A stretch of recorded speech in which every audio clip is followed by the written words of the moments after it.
Akhirnya, Raja Magnus mulai menyusun siasat untuk menundukkan kekuasaan Isolde dan keluarganya, yang selama ini dianggap sebagai bayangan kekuatan di balik tahtanya. Ia menuduh ayah Isolde melakukan pengkhianatan, dengan memperluas pengaruh dan menggerogoti otoritas sang raja secara perlahan. Vonis segera dijatuhkan, keluarga Isolde akan diasingkan ke tempat terpencil, jauh dari istana, dan tidak diizinkan kembali selamanya. Isolde murka, dengan gelar dan kekuatan sebagai permaisuri, ia menolak tegas keputusan itu dan bersumpah mempertahankan kehormatan keluarganya.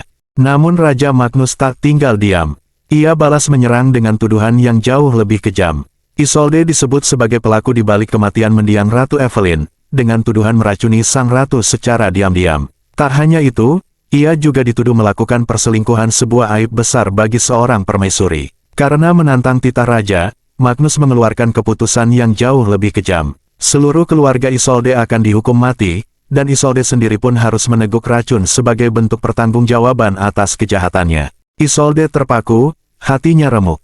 Lelaki yang dulu begitu menginginkannya, yang menjanjikan segalanya demi cinta, kini berubah menjadi algojo paling dingin dalam hidupnya. Isolde mencoba melawan, tetapi ia tak lagi punya kekuasaan.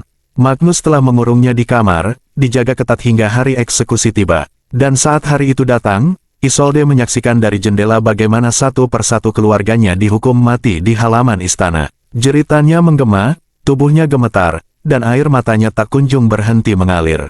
Ia benar-benar telah kehilangan segalanya. Hari eksekusi untuk dirinya pun tiba.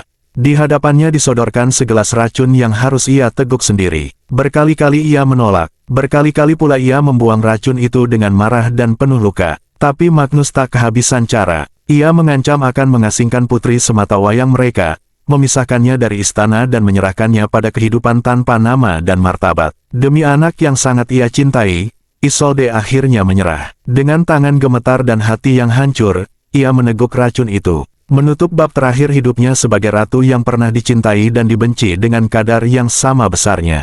Kini Isolde dan seluruh keluarganya telah tiada. Kerajaan gempar dengan kabar pengkhianatan keluarga Isolde yang menyebar sebagai kebenaran tunggal. Tahta permaisuri kembali kosong, seakan semua yang pernah mengisinya ditelan oleh ambisi dan kebengisan. Namun Magnus belum selesai. Ia masih menyimpan satu tujuan besar yang belum tercapai, yaitu memiliki seorang putra, seorang penerus sejati. Lalu siapakah yang akan menjadi ratu ketiga? Akankah kekosongan itu diisi oleh wanita yang pernah menolak pandangannya? Ataukah Magnus akan kembali menyerah untuk memiliki putri sang komandan perang?